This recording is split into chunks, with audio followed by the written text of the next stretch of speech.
नाजरीन, drama serial कुरलुश Usman की किस्त नंबर 27 के पार्ट 1 में आप लोग देखेंगे कि उस्मान उन डार्क नाइट्स के साथ लड़ता है जो कि सोफिया ने अपने बाबा यानीज़ की बनाई हुई दवाई के मुताबिक बनाए होते हैं। व्यूवर्स, जब उस्मान उनसे लड़ रहा होता है तो वहाँ पर बुरान भी देख लेता है जो कि ज़ख्मी पड़ा होता है कि उस्मान साहब से ये कंट्रोल में नहीं आ रहे क्योंकि वो बार बार ज़िंदा हो रहे हैं। बुरान ये देखकर बहुत हैरान होता है और जल्दी से खड़ा हो जाता है और अपने पास पड़ा हुआ तीर और कमान उठाता है और उन पर तीर बरसाना शुरू कर देता है। दूसरी जानिब उस्मान भी उन डार्क नाइट से लड़ता रहता है और उनको मारने में मसरूफ़ रहता है। व्यूवर्स, पहले तो वो डार्क नाइट्स गिर जाते हैं लेकिन फिर बाद में फिर वो खड़े हो जाते हैं और उस्मान उनसे लड़ता रहता है और बहुत ज़्यादा परेशान हो जाता है कि आखिर इसे क्या मसला है कि ये बार बार ज़िंदा हो रहे हैं। जब सूफिया कहती है कि ये अब तुमसे नहीं मरेंगे उस्मान, और वो हेलन को कहती है कि तुम फ़ौरन यहाँ से जाओ और किले से दूसरे फौजियों को लेकर आओ। व्यूवर्स, इसी दौरान जब वो डार्क नाइट थोड़े से ज़ख्मी होते हैं तो उस्मान और बुरान वहाँ से निकलने की करते हैं और उस्मान बुरान को कहते हैं तुम इनका ध्यान बटाओ और मैं दूसरी तरफ जाता हूँ, तुम दूसरी तरफ चले जाओ। व्यूवर्स, वो डार्क नाइट्स इनके पीछे लग जाते हैं और उस्मान और बुरान दोनों वहाँ से भाग जाते हैं। व्यूवर्स, दूसरी जानिब बामसी बे भी उस्मान की मदद को पहुँचने के लिए बेताब होते हैं और वो भी घोड़े पर सवार होकर उस्मान की तरफ आना शुरू कर देते हैं। व्यूवर्स, वो जानते थे कि ये बहुत ज़्यादा जालिम डार्क नाइट्स हैं। तो दूसरी जानिब आप देखेंगे कि इसके बाद दिखाया जाता है कि आइगुल को कैद कर दिया जाता है, उसका पाँव पर जंजीर बांधकर उसे बांध दिया जाता है और उसका बाप ये देखकर बहुत ज़्यादा हैरान और बहुत ज़्यादा गमज़दा होता है कि आखिर मेरी बेटी के साथ ये क्या हो रहा है। उसे आइगुल को बहुत ज़्यादा अपनी माँ की याद आ रही होती है कि उसकी माँ के साथ क्या कुछ हाज़िल ख़ातून ने किया। उसकी माँ को हाज़िल ख़ातून ने मार दिया और ये बातें वो बोरचिन से कह रही होती है कि मैं हाज़िल ख़ातून को ज़िंदा नहीं छोड़ूंगी, मैं उसे मार कर दम लूँगी। और इसी दौरान वो अपने पाँव से जंजीर उतारने की कोशिश करती है और बहुत ज़्यादा रोती है। व्यूअर्स, ये मंज़र सारा उसका बाप देख रहा होता है और वो बेचारा कुछ नहीं कर सकता क्योंकि ये गुंडूज़ बे का हुक्म होता है कि आइगुल के पाँव को जंजीर के साथ बांध दें ताकि ये किसी और पर हमला ना करे, क्योंकि सब लोग समझ रहे हैं कि आइगुल पागल हो चुकी है। व्यूअर्स, इसी दौरान आइगुल आपे से बाहर हो जाती है और फ़ौरन से जंजीर खींचना शुरू कर देती है और इसी दौरान वहाँ पर बाला ख़ातून आ जाती है और वो हाथ में खाना लेकर आती है और आइगुल को समझाती है, कहती है कि तुम बहुत ही अच्छी लड़की हो, तुम्हारी माँ ने तुम्हें और हमारे सारे कबीले को मारने की कोशिश की थी जिस वजह से वो अपने मौत के काबिल हुई, इसीलिए हाज़िल ख़ातून ने उसे मारा था। व्यूअर्स, ये बातें सुनकर आइगुल भी समझ जाती है और बाला ख़ातून उसे समझाने में कामयाब हो जाती है और अपने हाथों से उसे खाना खिलाती है और इस तरह आइगुल ख़ातून का दिमाग ठंडा हो जाता है और उसका गुस्सा ख़त्म हो जाता है।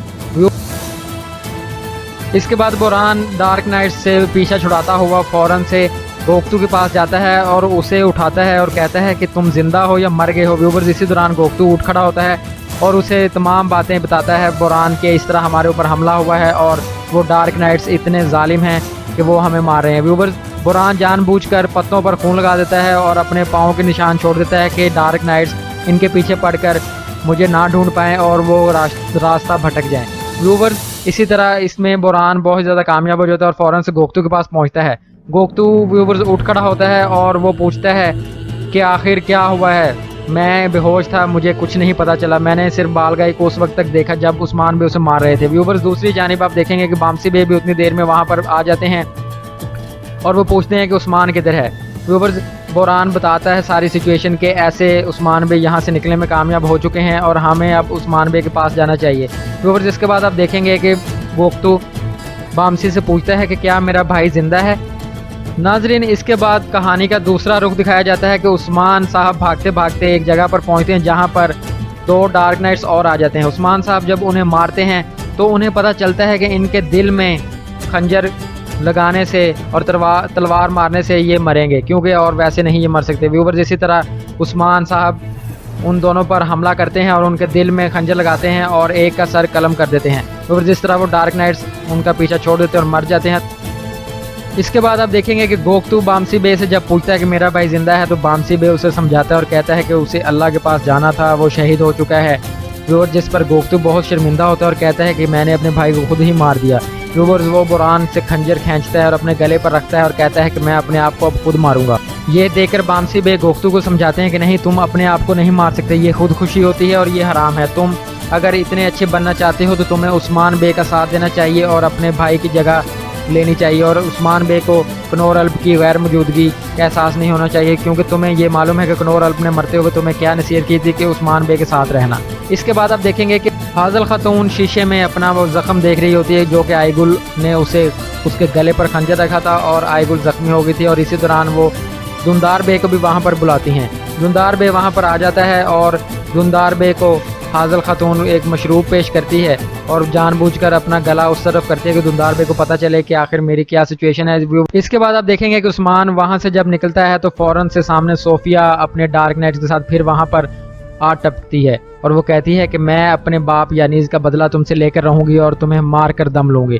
तो फिर उस्मान कहता है कि ये शर्पसंद और ये शैतानों से मुझे अल्लाह बचाएगा और तुम्हें भी मैं मौत के घाट उतारूंगा। जिस पर वो हैरान होती है कि अच्छा, तो अब मैं गेहातू को भी तुम्हारा सब कुछ बता चुकी हूँ और तुम मुझसे लड़ने के बाद गेहातू के पास।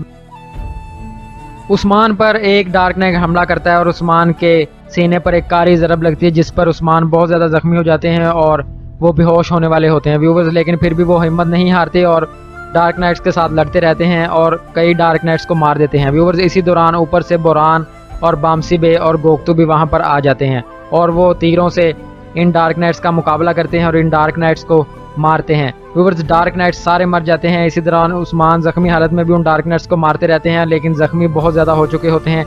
इसी दौरान आप देखेंगे कि हेलन भी अपना फौजी दस्ता लेकर किले से यहाँ पर आ जाती है और वो भी इनका मुकाबला करने के लिए आती है। लेकिन व्यूवर्स, बामसी बे, बोरान और गोक्तू उन पर इतने ज़्यादा तीर चलाते हैं कि वो वहाँ से भागने पर मजबूर हो जाते हैं और सोफिया उनके पीछे नाजरीन। इसके बाद आप देखेंगे कि बहादुर और हाजल खातून बहुत ज़्यादा चाल चल रहे हैं कि उस्मान को गेहातू के हाथों मरवा दिया जाए और इस कबीले पर हम खुद काबिज हो जाएं और मेरा बेटा बहादुर यहाँ पर सरदार बन जाए। इसलिए हाजल खातून अपने बेटे बहादुर को कहती है कि अब वक्त आ चुका है। व्यूवर, दूसरी जानिब गोक्तू और बोरान और बामसी बे मिलकर उन लोगों पर हमला करते हैं और सोफिया वहाँ से भागने पर मजबूर हो जाती है। व्यूवर्स, इसी तरह बामसी बे फ़ौरन से उस्मान बे को घोड़े पर सवार करके वहाँ से ले जाते हैं और एक महफूज मुकाम पर वहाँ पर चले जाते हैं। नाज़रीन, इसके बाद आप देखेंगे कि आईगुल बहुत ज़्यादा परेशान बैठी होती है और उसका बाप उसके पास जाता है और कहता है कि बेटा, हमने सोचा है कि हम तुम्हारा इलाज करवाएं और तुम्हारी माँ हाजल खातून ने भी यही सोचा है और उसने मुझे ये मशवरा दिया है कि मैं तुम्हें कोनिया भेज दूँ तुम्हारे इलाज के लिए। व्यूवर्स, आईगुल को ये बात बिल्कुल भी पसंद नहीं आती और वो कोई आगे से जवाब नहीं देती। उसका बाप उसे समझाता है। लेकिन व्यूवर्स, इसके बाद आप देखेंगे कि उस्मान साहब की हालत बहुत ज़्यादा ख़राब हो जाती है और वो गोक्तू को जब देखते हैं कि वो इतना मायूस क्यों बैठा है और वो बामसी बे से पूछते हैं तो वो बताते हैं कि गोक्तू अपने भाई के दुख में इतना मायूस है। तो व्यूवर्स, उस्मान ज़ख्मी हालत में उसके पास जाते हैं और उसे समझाते हैं कि तुमने जो किया अपनी सोच के सामने किया। उस वक्त तुम बालगे के गुलाम थे, इसमें तुम्हारा कोई कसूर नहीं, इसलिए तुमने कनौर पर हमला किया, लेकिन अब तुम अपने भाई को बचा सकते हो। और ये कहकर उस्मान बे की हालत इतनी ज़्यादा ख़राब हो जाती है कि वो बेहोश होना शुरू हो जाते हैं। व्यूवर्स, इसी तरह उस्मान बे को लेकर वहाँ से चले जाते हैं। बुरान को बामसी बुलाता है और कहता है कि चलो यहाँ से चलें। व्यूवर्स, दूसरी जानिब आप देखेंगे कि आईगुल को उसका बाप अपने एक सिपाही सुल्तोक के साथ अपने घर से अपने कबीले से रवाना करता है और आईगुल भी इस बात पर खुश होती है कि चलें, ठीक है, मैं अपना इलाज करवाने जा रही हूँ, और अपने बाप से गले मिलती है और कहती है कि ठीक है, मैं चली जाती हूँ। व्यूवर्स, इसके बाद आप देखेंगे कि आईगुल घोड़े पर बैठती है और वो जाने के लिए तैयार होती है। तो ये बात सलजान खातून देख लेती है और वो हैरान होती है कि आखिर आईगुल कहाँ जा रही है, आईगुल यहाँ से क्यों जा रही है। इसलिए वो फ़ौरन से धुंधार बे के पास जाती है और पूछती है कि आईगुल को यहाँ से क्यों भेजा जा रहा है और इसे कहाँ भेजा जा रहा है। व्यूवर्स, धुंधार बताता है कि इसे आराम के लिए भेजा जा रहा है। व्यूवर्स, इसके बाद आप उस्मान की हालत बहुत ज़्यादा ख़राब होती जाती है और वो बेहोश होने के करीब होते हैं। व्यूवर्स, फ़ौरन से बामसी बे उस्मान को लेकर कबीले रवाना हो जाते हैं।